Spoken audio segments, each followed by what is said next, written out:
नमस्कार, update news 24/7 में जमशेदपुर की खबरों के साथ आप सभी का स्वागत है। 23 नवंबर को होने वाली मतगणना को लेकर जिले के उपायुक्त और एसएसपी ने कोऑपरेटिव कॉलेज का निरीक्षण किया।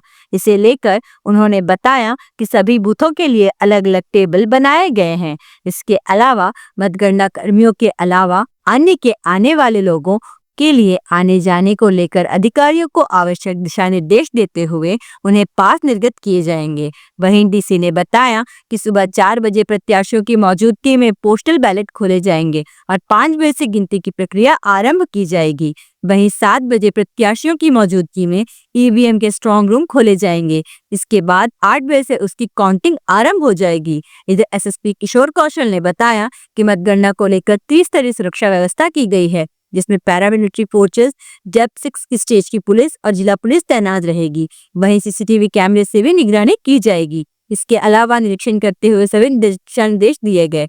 मतगणना पूरी तरह से पारदर्शी और शांतिपूर्ण ढंग से संपन्न हो, इसकी पूरी तैयारी कर ली गई है। आइए जानते हैं इस संदर्भ में अधिक विस्तार से उपायुक्त आनंदी मित्तल और एसएसपी किशोर कौशल से। आज सभी काउंटिंग अरेंजमेंट्स का जायज़ा लिया गया। टोटल हमारी टेबल्स का आकलन किया गया और साथ ही साथ हमारे काउंटिंग एजेंट्स और काउंटिंग पर्सनल की कहाँ से एंट्री होगी, उसकी कैसे साइनेजेस लगवाए जाएंगे, इस संबंध में अपनी टीम को हम लोगों ने डायरेक्शन दिए। साथ ही साथ हमारे सभी वाहनों की पार्किंग की व्यवस्था और आमजन या फिर अन्य लोग, कैंडिडेट, इलेक्शन एजेंट और हमारे काउंटिंग एजेंट्स के अलावा अन्य लोगों का जो आवागमन होगा उस संबंध में वरीय पुलिस अधीक्षक के साथ उसकी चर्चा करी गई। साथ ही साथ सीसीटीवी को भी देखा गया हमारे जहाँ पर भी उसके डिस्प्ले हैं, जो कि ऑब्जर्वर कंट्रोल रूम में और साथ ही साथ हमारे कैंडिडेट सिलेक्शन एजेंट के लिए और लॉ बिल्डिंग में, उसको भी चेक किया गया और दुरुस्त पाया गया। सर, कितने चरण में काउंटिंग होगा और किस तरह की व्यवस्था रहेगी? काउंटिंग के चरण जो है वो कॉन्स्टिट्यूंसी वाइज अलग अलग है, क्योंकि उसमें टेबल का और टोटल बूथ की संख्या अलग है। वो कंप्लीट डिटेल आप लोग को उपलब्ध करा दी जाएगी। और साथ ही साथ हमारे काउंटिंग के टेबल्स भी टोटल जो है वो अलग अलग हैं सब प्रत्येक कॉन्स्टिट्यूंसी। क्या कुछ नियमावली रहेगा जो उसमें आएंगे 23 तारीख को मॉर्निंग में, कितने बजे से कितने बजे तक का? हम लोगों का पोस्टल बैलेट का काउंटिंग 7 बजे आरंभ होगा, जिसमें पोस्टल बैलेट का जो हमारा स्ट्रांग रूम है वहाँ से हम 4 बजे उसको खोलने का प्रक्रिया स्टार्ट करेंगे सभी पॉलिटिकल पार्टीज़ की प्रेजेंस में। इस संबंध में सभी को लेटर प्रेषित कर दिया गया है। लगभग 5 बजे हम वहाँ से उसका मूवमेंट स्टार्ट कर देंगे। स्टार्ट करने के पश्चात यहाँ पर आके उसको उतारेंगे और उसकी बंडलिंग का कार्य स्टार्ट करेंगे। इसके साथ साथ हमारा 8 बजे जो है ईवीएम का काउंटिंग स्टार्ट होगा। उसके लिए 7 बजे हम ईवीएम के स्ट्रांग रूम को ओपन करेंगे, जिसके लिए सभी पॉलिटिकल पार्टीज़ की प्रेजेंस आवश्यक होगी।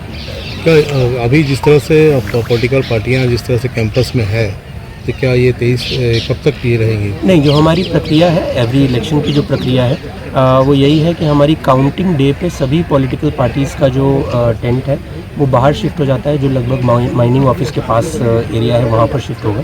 लोकसभा इलेक्शन में भी इसी तरीके से हुआ था। और वहीं पर सभी लोगों की मूवमेंट जो है रिस्ट्रिक्ट करी जाएगी ऑन काउंटिंग डे।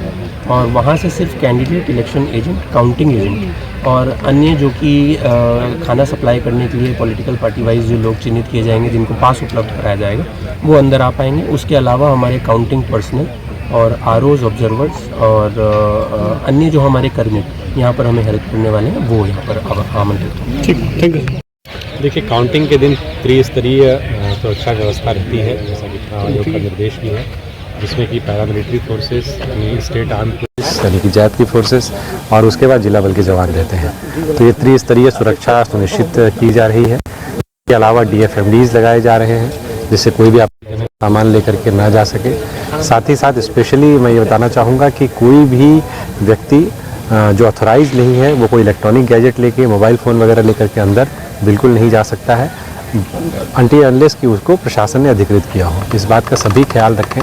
इसके अलावा जो हम लोग फर्स्ट लेयर रख रहे हैं, जहाँ पर जिला बल के जवान रहेंगे, उसके बियॉन्ड केवल कैंडिडेट और इलेक्शन एजेंट और काउंटिंग एजेंट्स केवल वही अलाउड होंगे और फर्स्ट लेयर के बियॉन्ड बाकी लोग वहाँ तक आ सकते हैं।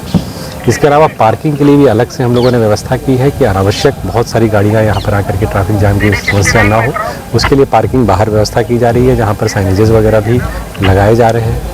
इसके अलावा काउंटिंग के दिन विशेष तौर पर किसी भी प्रकार की आपात स्थिति उत्पन्न होने पर या कोई वैसी ज़्यादा भीड़ भाड़ की स्थिति उत्पन्न होती है तो उसको डील करने के लिए हम लोगों ने अलग से क्यूआरटीज़ भी बनाई हैं, एक्स्ट्रा फोर्सेस भी तैनात रहेंगी, जिससे कि शांतिपूर्ण तरीके से जिस प्रकार से मतदान संपन्न हुआ है उसी प्रकार से मतगणना का कार्य भी संपन्न हुआ।